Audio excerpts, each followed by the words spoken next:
ابو بصیر اللہ نے مجھے ایک بیٹا دیا سبحان واہ، اللہ سبحان واہ۔ اللہ جو میرے بعد آنے والا امام، واہ واہ واہ واہ واہ۔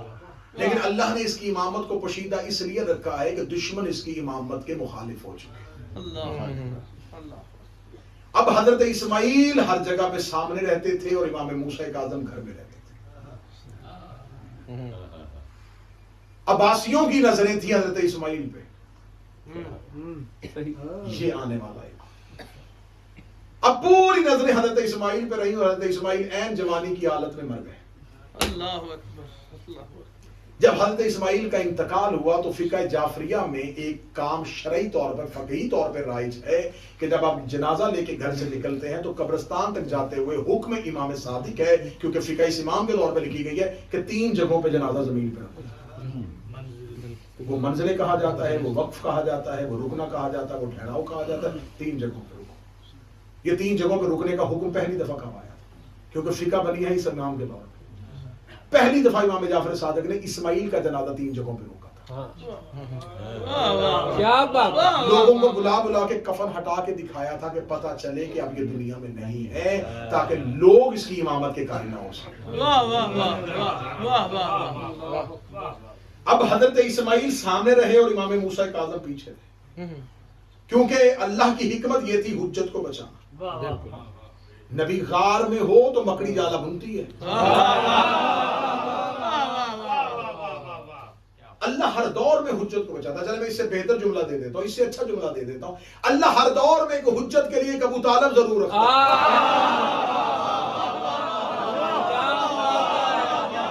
جو ابو طالب سامنے آ کے اس حجت کی حفاظت کرے۔ واہ واہ واہ واہ واہ واہ۔ کیا کہنے کے بلا۔ اللہ نے حضرت اسماعیل کے ذریعے حضرت چند غلط فہمیاں جو دور کرو۔ اب یہاں پر سفر کی تاریخ 7 سفر اس لیے موضوع نہیں ہو سکتی کہ ابو بصیر کہتا ہے کہ ہم حج سے واپس آ رہے ہیں۔ اگر جغرافیہ، اس دور کا جغرافیہ بھی اٹھا کے دیکھیں کہ اس دور میں مسافت اور کتنا ڈسٹنس تھا تو ہمیں پتہ چل جائے گا کہ مکہ سے مدینہ وہ بہت زیادہ فاصلہ تھا کہ مہینوں میں طے کیا جا سکے۔ یہ ہفتوں میں تو ہو سکتا ہے، مہینوں میں نہیں۔ اگر حج کے بعد امام نکلے ہیں تو اس کا مطلب 10 ذی الحج کے بعد یہ سفر شروع ہوا ہے۔ اگر کہا جائے کہ یہ محرم کے بعد سفر کا مہینہ، یہ 10 ذی الحج سے لے کے 7 سفر تک امام ابا تک پہنچے تھے، عقل قبول نہیں کرے۔ دوسری بات یہ ہے کہ عقل اس کو اس لیے قبول نہیں کرتی کہ امام صادق نے اپنی پوری زندگی میں کوئی محرم مدینے کے باہر نہیں کیا۔ اللہ اکبر۔ واہ واہ واہ واہ۔ جیسا کہ ہم ممبر پہ آپ کو سناتے ہیں کہ مدینے کے لوگ محرم کا چاند آسمان پر نہیں، امام صادق، کیونکہ امام صادق عزاداری کا اہتمام خود کرتے تھے، بہت بڑی عزاداری کرواتے تھے۔ تو یہ نہیں ہو سکتا کہ محرم قریب ہو اور امام رستے میں۔ تو اس کا مطلب ہے کہ امام موسیٰ کاظم علیہ السلام کا دنیا میں آنے کی جو تاریخ ہے وہ 10 ذی الحج سے لے کے 1 محرم کے کہیں درمیان ہے۔ لیکن کیونکہ امام نے ابو بصیر سے کہا کہ اسے پوشیدہ کر دو، تو ابو بصیر نے تاریخ نہیں ظاہر کی، لیکن جب حکم امام ہوا تو پھر ابو بصیر نے اس حدیث کو ظاہر کر دیا۔ واہ واہ واہ۔ اب 7ویں امام کا جو دور ہے، پہلے امام مولا امیر المومنین 40 ہجری کو شہادت، امام حسن 50 ہجری، امام حسین 60 ہجری، امام زین العابدین 95 ہجری، امام محمد باقر 114 ہجری، اور پھر امام جعفر صادق علیہ السلام 148 ہجری۔ 148 ہجری کے بعد امام موسیٰ کاظم کا دور شروع۔ اس میرے مولا کا دور 12 اماموں کے دور میں سے سب سے زیادہ سخت ہے۔ اللہ میں وجہ بتا دیتا ہوں۔ دیکھیں میں نے کہا تھا کہ مجھے صرف مصائب نہیں، مجھے محرکات بھی پڑھنے، مجموعات بھی پڑھنے اور امام کا مکمل دور پڑھنا تاکہ پتہ چلے کہ 7ویں امام تھے کون۔ ہائے ہائے۔ امام موسیٰ کاظم علیہ السلام کا جب دور آیا تو اہل سنت کے کتنے امام ہیں؟ 4۔ نعمان بن ثابت، مشہور ابو حنیفہ، مالک، احمد بن حنبل، شافعی، یہ چاروں کے چاروں امام ایک اس امام کے دور میں تھے۔ چاروں امام اکیلے امام موسیٰ کاظم کے دور میں تھے۔ کسی بھی امام نے یا ایک بادشاہ کا دور دیکھا یا 2 بادشاہوں کا دور دیکھا۔ امام موسیٰ کاظم علیہ السلام نے 5 بادشاہوں کا دور دیکھا۔ ابو العباس صفا کا دور دیکھا، منصور دوانکی کا دور دیکھا، مہدی عباسی کا دور دیکھا، ہادی عباسی کا دور دیکھا، ہارون رشید کا دور. کسی امام کے دور میں اتنے ظالم بادشاہ اکٹھے نہیں آئے جتنے اس امام کے دور میں. میں امام کی زندگی پڑھ رہا ہوں. 4 فقہ کے وہ امام جو امت نے بنا لیے تھے سچے امام کے مقابلے میں. 5 بادشاہ یہ بھی اسی امام کے دور میں. عباسیوں نے اہل بیت کے مقابلہ کرنے کے لیے ایک مذہب شروع کیا تھا, صوفیہ کا مذہب, جو کیا کرتے تھے انہیں پتا تھا بادشاہوں کو کہ ہم تو اپنے کریکٹر اور کردار کی وجہ سے تو اہل بیت کا مقابلہ کر ہی نہیں سکتے, کہاں ہمارا کردار کہاں ان کا کردار. تو انہوں نے کہا کچھ ایسے لوگ پیدا کرے جن کا کردار اچھا بنائے, جن کا گیٹ اپ بڑا اچھا ہو, جو اہل بیت کا مقابلہ کر سکے زہد, تقوی اور عبادت کی بنیاد. ان کا سب سے پہلا صوفی سفیان ثوری تھا, جس نے سب سے پہلے صوفیزم کا آغاز کیا. یہ لوگ ہر وقت مسجدوں میں رہتے تھے, سجدے کرتے تھے, کھردار لباس پہنتے تھے, اللہ کی عبادت کرتے تھے, پرہیزگاری کرتے تھے. عباسی نے وظیفے دیتے تھے, لوگوں کو ان کی طرف متوجہ کرتے تھے, ان سے دعا کروایا کرو, دین پوچھنا ہے ان اماموں سے پوچھو. جو کام بنی امیہ نہیں کر سکے تھے بنی عباسی کر رہے تھے. مسئلہ پوچھنا ہے, روزے کا احکام, طلاق کا حکم پوچھنا ہے, ابو حنیفہ سے پوچھو. ہاں یہ فقہ کا امام ہے, اور وہ کہاں بیٹھا ہوا ہے؟ وہ قاضی القضات بنا ہوا ہے, چیف جسٹس بنا ہوا ہے. بہت بڑی غلط فہمی ہے شیعوں کے درمیان کہ امام جعفر صادق کا شاگرد ہے. شاگرد وہ ہوتا ہے جسے استاد قبول کرے.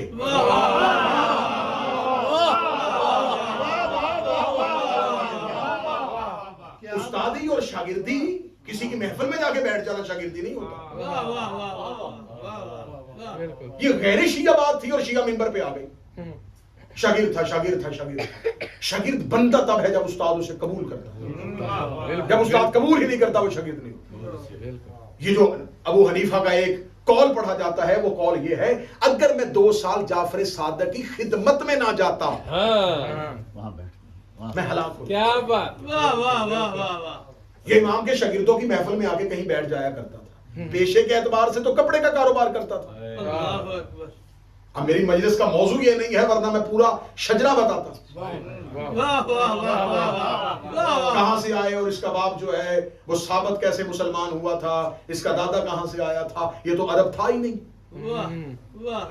اس کو عرب مشہور کیسے کیا گیا, اس کا اثر رسوخ دربار میں کیسے بٹھایا گیا, سرکاری مولوی بنا دیا گیا. میں پوری اس ویڈیو کیمرے کی موجودگی میں اعلان کر کے کہہ رہا ہوں, مجھے کوئی حنفی مسلک کا بندہ یہ ثابت کرے کہ جتنی ابو حنیفہ کی ترتیب کردہ فقہ ہے وہ اس نے کی ہو. یہ اس کے شاگرد ابو یوسف نے کی. ابو حنیفہ نے تو اپنے دور میں کوئی فقہ کی کتاب لکھی نہیں. اس کے پاس تو ایک سرکاری عہدہ تھا, اسے تو ایک گورنمنٹ کی ایک اہم جاب مل گئی تھی. تمہارا کام ہے صرف, اور یہ امام صادق کی بارگاہ میں جب بھی آتا تھا امام اس سے ناراض ہو جائے.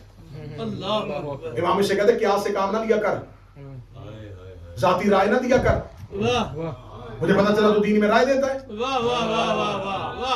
اس نے رائے دینا حرام ہے. امام نے فرمایا ہاں سب سے پہلے دین پہ شیطان نے رائے دی تھی.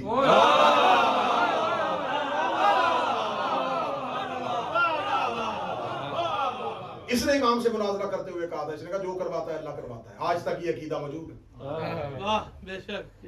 خیر من اللہ شر من اللہ, خیر بھی اللہ کی طرف سے شر بھی اللہ کی طرف سے. اس کا عقیدہ تھا خیر اللہ کی طرف سے شر اللہ کی طرف سے.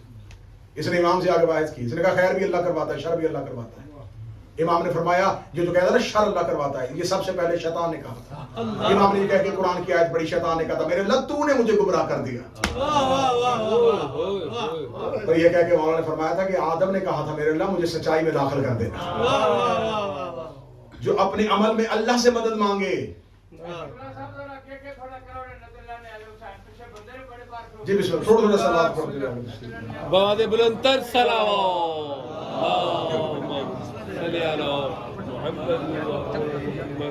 نعرہ تکبیر, نعرہ رسالت, نعرہ ولایت, حسینیت, یزیدیت, کل دشمنان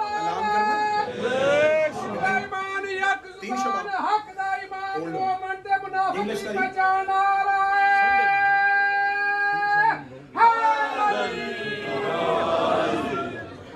متوجہ بات کی جائے بسم اللہ کوشش کر رہا ہوں اس موضوع پہ بات کی جائے کیونکہ یہ موضوع پڑھے نہیں جاتے ان موضوعات پہ بات نہیں ہوتی قیدی امام غریب امام بغداد کا قیدی امام پوری زندگی امام کی صرف ان کے مصائب میں بن گئی امام کی زندگی کے محرکات کیا تھے کتنا شجاع ہے اتنے محاذوں پہ اکیلا لڑنا تو یہ ابو حنیفہ جب امام کے پاس آتا تو کوئی شاگرد نہیں تھا محفل میں آ کے بیٹھتا تھا امام نے شاگردی میں قبول نہیں کیا تھا اور امام اسے آج تک کہتے تھے امام وہ تو امام کا شاگرد تھا تو مقابلے میں فقہ کیوں بنائی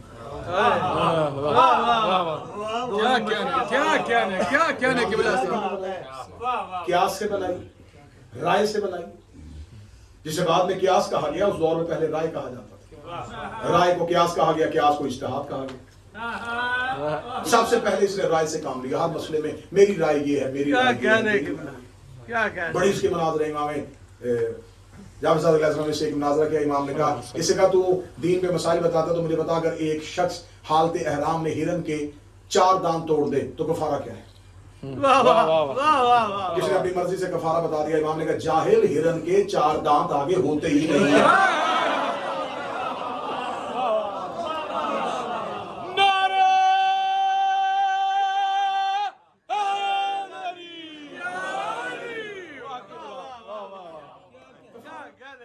یعنی کہ یہ بات بتانے کا مقصد ہی اس نے مرضی سے کفارہ بتا دیکھیں 3 نسلوں میں جب پہلی نسل میں چیز آتی ہے نا تو وہ جہالت ہوتی ہے دوسری نسل میں جا کے روایت بن جاتی ہے اور تیسری تک پہنچتی پہنچتی عقیدہ بن جاتی ہے کیا بات ہے ایسا ہی پہلی نسل کی جہالت دوسری نسل میں روایت بن جاتی ہے وہ کہتے ہیں بزرگوں کی روایت ہے اور تیسری میں جا کے وہ عقیدہ بن جاتی ہے اس نے رائے سے کام لیا قیاس سے کام لیا امام اس سے ناراض رہتے تھے امام اس سے نالاں رہتے تھے ایک دن امام اپنے گھر سے نکلے تھے سامنے سے آ رہا تھا تو امام نے عصا تھوڑا لمبا ہاتھ میں تھا امام کی بسم اللہ عصا تھوڑا سا لمبا تھا یہ دوڑ کے اور آ کے کہنے کا مولا عصا جو ہے وہ لمبا ہے امام فرمایا یہ میرے نانا کا ہے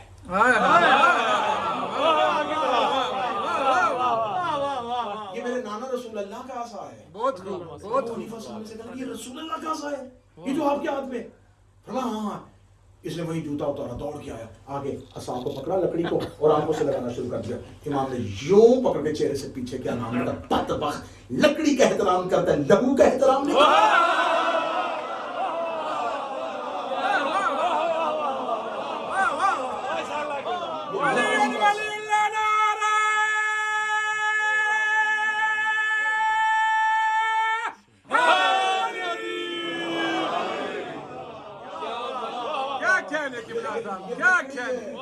یہ لہو ہے لہو کا احترام اب ایک دفعہ یہ آیا تو امام کی بارگاہ میں تو حنفی مسلک میں آج بھی فقہ حنفی میں یہ ہے کہ آپ نماز پڑھ رہے ہیں اور آگے سے کوئی گزر جائے تو نماز فقہ جعفریہ میں بھی یہ نہیں فقہ جعفریہ میں بھی نماز نہیں پڑھتے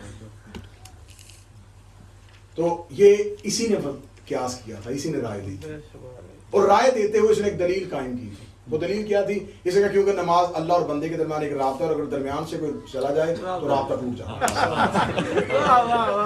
اور آج تک جاہل اس دلیل پہ دلیل دے رہے ہیں اور بتاتے ہیں کہ نمازی سے آگے سے گزرنے کا طریقہ کیا ہے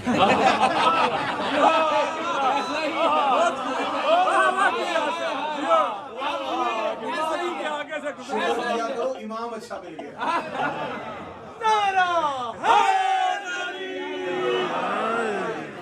فخر کیا کرو قوم کے بچوں فخر کرو تمہیں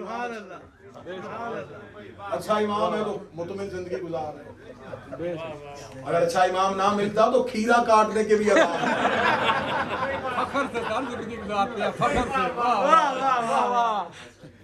جہلا سے بھری ہوئی ہے دنیا یہ ہے اہل بیت کو چھوڑنے کا نتیجہ اس نے قیاس کیا تو اس نے قیاس کہا کہ اللہ اور بندے کے درمیان خلل آ جاتا ہے تو نماز ٹوٹتی ظاہری طور پہ 4 سال کا سن ہے موسیٰ کاظم جیسے امام جعفر صادق منبر پہ بیٹھے ہو اور وہاں پہ شاگرد بیٹھے ہوئے ہیں ڈھیر کیا شاگرد تھے کوئی فزکس پڑھ رہا ہے, کوئی کیمسٹری پڑھ رہا ہے, کوئی میتھ پڑھ رہا ہے, اور امام منبر پہ بیٹھے ہوئے ایک ایک شاگرد کو اس کے مطابق تعلیم دے رہے ہیں. یہ آیا مسجد میں آیا, مسجد میں آ کے اس نے دیکھا کہ امام موسیٰ کاظم ظاہری طور پہ 4 سال کے اور مسجد کے ایک جگہ پہ نماز پڑھ رہے ہیں, اب لوگ آگے سے گزر گزر کے جا رہے ہیں. اس نے وہیں سے آتے ہوئے پیچھے سے کھڑے ہو کے امام صادق کے درس کو روکا اور رو کے کہنے لگا, فرزند رسول رکیے, اپنے بیٹے کو سمجھائیے کہاں نماز پڑھ رہے ہیں, وہاں نماز پڑھ رہے ہیں جہاں سے آگے سے لوگ گزر رہے ہیں. امام نے فرمایا پھر کہہ کہ نماز اللہ اور بندے کے درمیان ایک ربط ہوتا ہے, اور درمیان سے کوئی گزرے تو ربط ٹوٹ جاتا ہے. یہ دلیل اس نے امام کی بارگاہ میں آ کے کیوں دی کہ سامنے بیٹھے ہوئے میں سے کوئی دیکھے یہ کون ہے. کئی دفعہ لوگ ایسی حرکتیں کر کے بھی اپنی شہرت میں اضافہ کرتے ہیں, جسے آپ لوگ کہتے ہیں ٹینشن سی.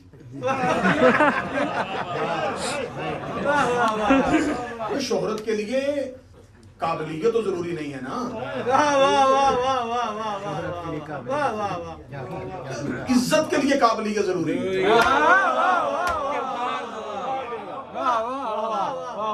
شہرت کے لیے قابلیت.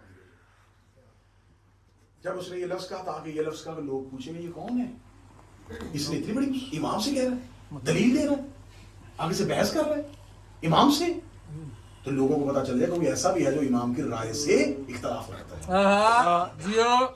کیا کہنے, اگر امام اسے جواب دے دیتے,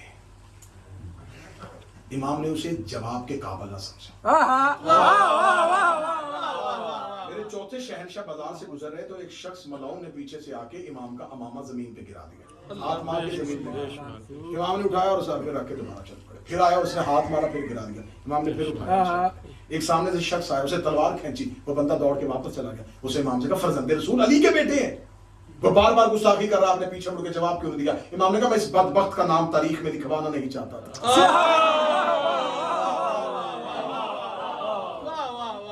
جواب دے دیتا, یہ تاریخ میں لکھا جاتا کہ یہ ہے وہ جسے زین العابدین نے جواب دیا تھا. امام صادق نے اس قابل نہیں سمجھا, جس سے گفتگو کرتے تو تاریخ لکھتی. ایک دلیل اس نے دی تھی, ایک دلیل امام نے دی تھی, مناظرہ ہو گیا تھا. امام نے گفتگو شاگردوں سے جاری کی. اس نے پھر کہا میں نے دلیل دی ہے, رد دے. فرمایا اسی سے جا کے پوچھ جو نماز پڑھ رہا.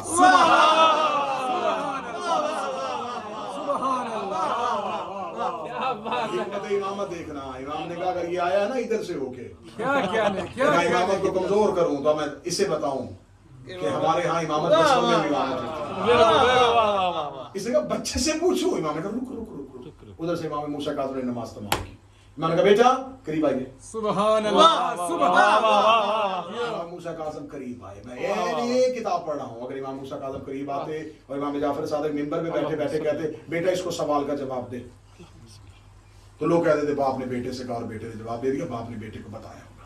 امام جعفر صادق منبر سے اترے, اپنے والے زینے پہ موسیٰ کاظم. سبحان اللہ.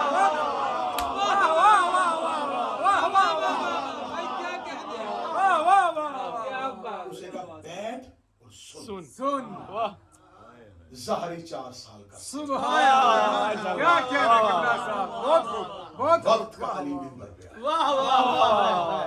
اس نے کیا دلیل دی ہے تو نے میرے بابا کو. کہنے لگا جب اللہ اور عبد ملاقات میں ہو, درمیان میں سے کوئی گزرے تو رب ٹوٹ جاتا ہے. اللہ اور بندے کے درمیان فاصلے سے کوئی گزرے تو عبادت ختم ہو جاتی ہے. امام نے فرمایا میرے اور اس کے درمیان فاصلہ تھا ہی کیا.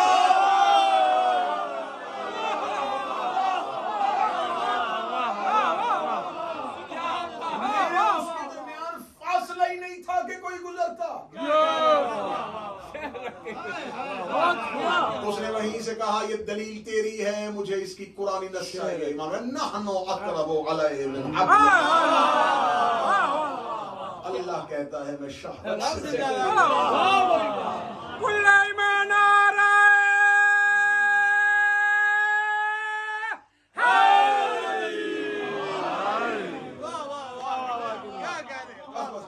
زیادہ طویل ہو جائے گی. ابو حنیفہ 4 امام اکیلے کا دور, مالک کا دور, شافعی کا دور.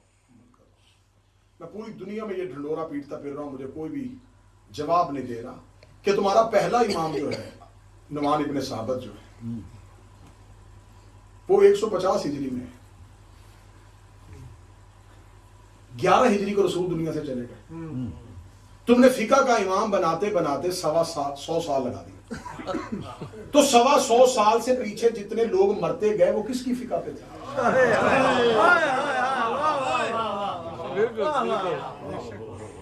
کس کی فقہ پہ عمل کرتے ہیں؟ صحابہ میں تو کوئی فقیہ تھا نہیں. اب 4 یہ امام. صوفی کون سے؟ میں بڑی جلدی میں نے بادشاہوں کا کردار بتا دیا. 5 بادشاہ, ہر دور کے بادشاہ نے علیحدہ امام کو کنٹرول کرنے کی کوشش کی, سب ناکام. امام کے مناظرے مشہور ہو گئے, امام کے شاگرد مشہور ہو گئے.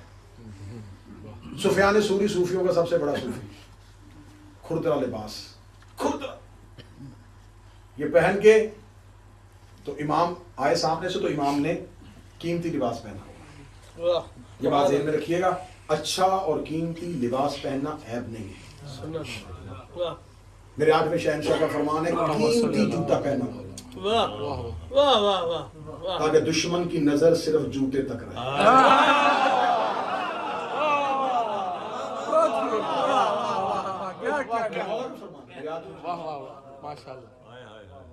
میرے آنکھ میں شہنشاہ بہترین لباس پہنتے تھے, بہترین.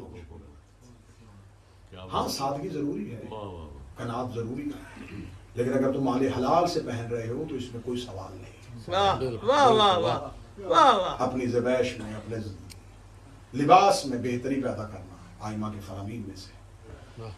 امام نے لباس پہنا ہوا قیمتی, اور سفیان ثوری نے خود لباس پہنا. امام کے سامنے آ کے کہنے لگا تم اہل بیت ہمیں آخرت کا سبق دیتے ہو, دیکھ میرا لباس اور اپنا لباس دیکھ. امام موسیٰ کاظم مسکرائے اور امام نے اپنا جو نرم لباس تھا اس کی آستین کو الٹا تو نیچے کھردرا لباس تھا. امام نے فرمایا یہ پہنا ہوا ہے میں نے اپنے نفس کے لیے, اوپر والی پوشاک کو پلٹ کے امام نے فرمایا یہ پہنا ہے میں نے دنیا کے لیے. یہ کہہ کہ امام نے سفیان ثوری کا ہاتھ پکڑا اور اس کا کھردرا لباس کی آستین الٹی, اس نے نیچے سے نرم پہنا. امام نے فرمایا تیرے تقوی میں ریاکاری ہے, تو صرف لوگوں کو دکھا رہا. ہم اپنے نفس کی مخالفت کرتے ہیں اللہ کی وجہ سے. امام نے فرمایا تم میں اور ہم میں یہی فرق ہے, تم دنیا کے بندے ہو, ہم اللہ کے بندے.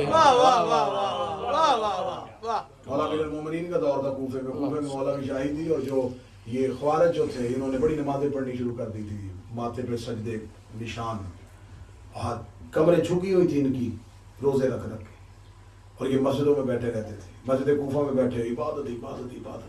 لوگ فجر پڑھ کے گئے, ظہرین کے لیے وہ وہیں بیٹھے, مغرب کے لیے وہی بیٹھے, صبح کو آئے وہ وہیں بیٹھے. خبر مولا علی کو کسی نے پہنچا دی, علی کو بڑے ہی نمازی, وہ گھر جا ہی نہیں رہے, وہ گھر جاتے ہی نہیں ہیں, وہ ابھی بھی گھر نہیں جاتے.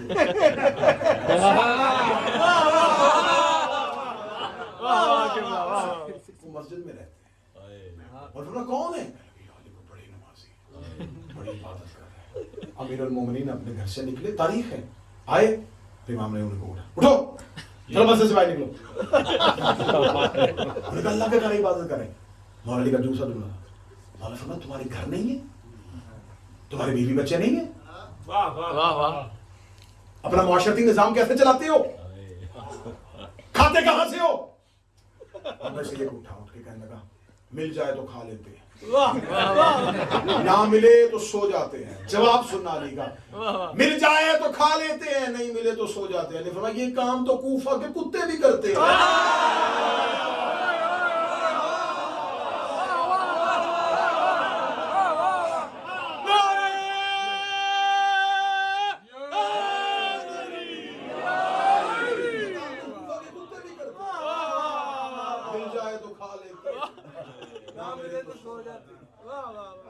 کی طرف دیکھا کہ پھر تم کیا کرتے ہو؟ نے فرمایا مل جائے تو شکر کرتے ہیں، نہ ملے تو صبر کرتے ہیں۔ علی کل ایمان نارا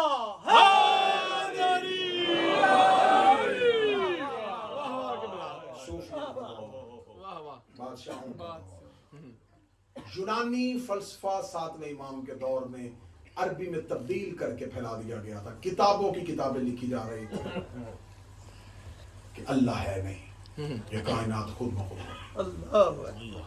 فلاسفروں سے علیحدہ، صوفیوں سے علیحدہ، جھوٹے اماموں سے علیحدہ، ظالم بادشاہوں سے علیحدہ، 4 مختلف محاذوں پہ اکیلے امام نے لڑائی کی۔ اللہ زندان میں رہتے تھے لیکن نظام ہدایت کو خاموش نہیں رہنے دیتے، واہ واہ واہ واہ واہ واہ کیا کیا شرکتوں کے ذریعے۔ سبحان اللہ سبحان اللہ۔ میں آخری بات کر رہا ہوں خدائی کے اعتبار سے، اور انشاءاللہ زندگی باقی، ملاقات باقی 3 شعبان کو حسینیہ اسلامک مشن اولڈم میں انشاءاللہ بشرط زندگی و صحت جشن سرکار کریم کربلا کے سلسلے میں حاضر ہوں گے، جی بھر کے آپ کے سامنے ذکر کریں گے۔ اللہ تمہیں زندگی میں کوئی دنیاوی عہدہ دے نا، تمہارے اوپر سب سے پہلا حق ہے علی کے شیعوں کا خیال رکھنا۔ سبحان اللہ سبحان اللہ، کیا میسج، بہت بہت واہ واہ۔ میں نے معاشرے میں یہ بات عام دیکھی ہے، جسے اللہ زیادہ بڑا عہدہ دے دیتا ہے وہ سب سے پہلے یا علی مدد کا جواب چھوڑتا ہے۔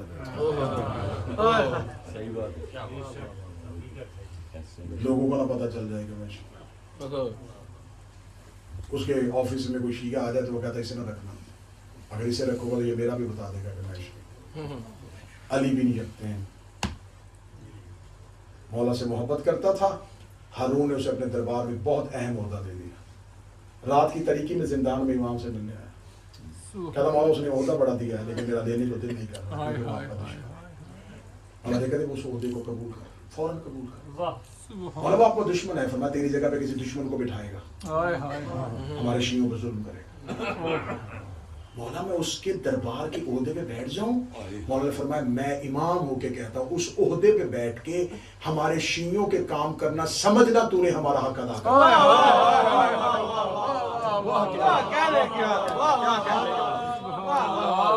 ماشاء اللہ قبلہ صاحب۔ شیعہ جسم کی مانند ہو،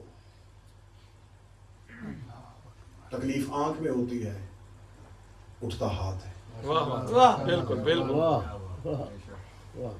تکلیف پاؤں پہ ہوتی ہے، روتی آنکھ ہے۔ شیعہ ایک بدن ہے، اس کی انگلی کو بھی تکلیف ہو تو آنکھ کو رونا چاہیے۔ یہ نہ ہو کہ کوئی شیعہ تمہیں مشکل سمجھائے اور تمہیں خوش ہو، کوئی 2 شیعہ لڑ پڑے اور تم مزید دور کرنے کی کوشش کرو۔ یہ وہ میرا امام ہے جس کی زندگی کا لمبا عرصہ زندان میں،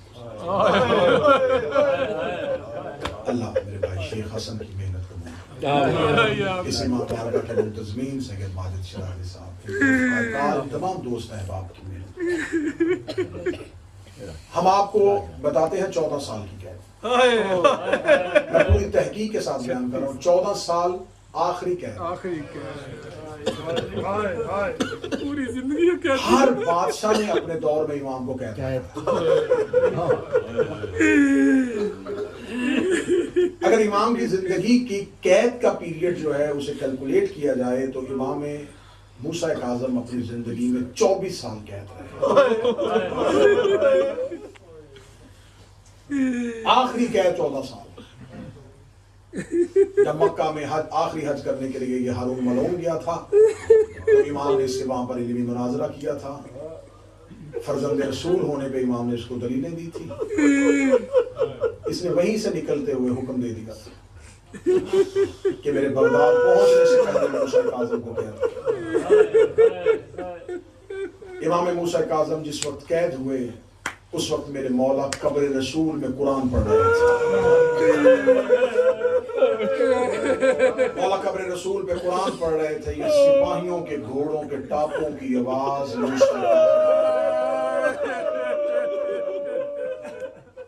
سپاہیوں نے روزہ رسول کو گھیر لیا، روزہ رسول میں داخل ہوئے، امام موسیٰ کاظم کے ہاتھوں سے قرآن اٹھا لیا گیا. قرآن والے ہاتھوں میں ہتھکڑیاں آ گئی.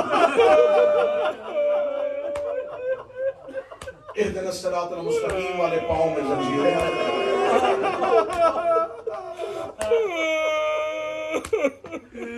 انما یرید اللہ کی آیت کو رسول قبر رسول میں فرزند رسول کو قیدی بنا کر کھڑا کر دیا.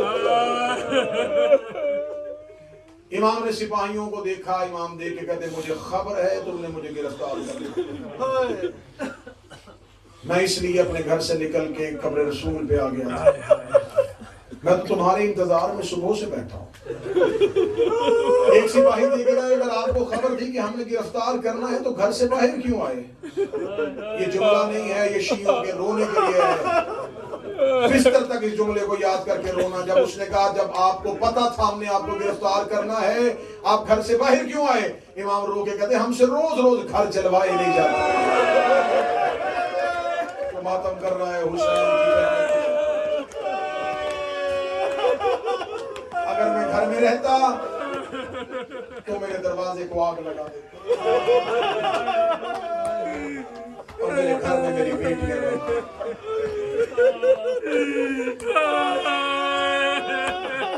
بڑی روئی ہے موسیٰ کاظم کی اولاد. امام کے ہاتھوں میں ہتھکڑیاں تھیں. سپاہیوں نے امام کو لے جانا چاہا. امام کی آواز ہے تم نے لے جانا ہے میں جانا. اتنی مہلت دے دو. وہ سامنے میرا دروازہ ہے. میں آخری بار بیٹیوں سے مل کے آ جاؤں. جو نہیں رو سکا میں صرف مصائب پڑھوں گا منت نہیں کروں گا. آنسو وہ ہے جو تیرے مقدر کا ہے. امام نے کہا مجھے اتنی اجازت دو میں بیٹیوں سے مل کے آ جاؤں. ایک سپاہی کہکا لگا کے کہنے لگا تیری ضمانت کون دے گا دو واپس. اتنا کہنا تھا. امام نے ایک دفعہ دائیں دیکھا ایک دفعہ بائیں دیکھا. دائیں والے مسلمان بھی چلے گئے بائیں والے مسلمان بھی چلے گئے. مدینے میں فرزند رسول اکیلے قبر رسول پہ کھڑے تھے. یہ سامنے ایک یہودی کی دکان تھی. وہ دکان سے دوڑا ہوا آیا. سپاہی سے آگے کہتا اسے جانے دے میں ضمانت کے طور پہ کھڑا ہوں. جب تک یہ نہیں آئے گا میرے ہاتھوں میں ہتھکڑیاں پہنا دو. امام رو کے کہتے تو نے کلمہ تو میرے نانے کا پڑھا ہی نہیں ہے. تو میری ضمانت کیوں دے رہا ہے؟ روک دے اتنے سال ہو گئے مجھے مدینے میں. مجھے آج پتا چلا تیری کوئی بیٹیاں بھی ہے. میں نے آج تک آپ کے گھر سے کسی خاتون کی آواز نہیں سنی. روئے میرے ساتھ میں امام رو کے فرمایا میری ایک نہیں میری 16 بیٹیاں. سارے اماموں میں سے جتنی اس امام کی اولاد رولی ہے نا جتنے کاظمی سید بیٹھے ہو غصہ قبول کرنا. جاؤ جا کے قمہ دیکھو چہل اخترام دیکھو. جاؤ جا کے مشہد کا اطراف دیکھو. جاؤ افغانستان ایران دیکھو. رل گئی موسیٰ کاظم کی اولاد. زندان کی دیواروں میں چنے گئے. ان کے لہو کے گارے سے زندان کی دیواریں بنائی گئی. میرے مولا رضا کا ایک بھائی قاسم بن موسیٰ کاظم جس کا ہلہ میں مزار ہے جو گھر سے باپ ڈھونڈنے کے لیے آیا تھا.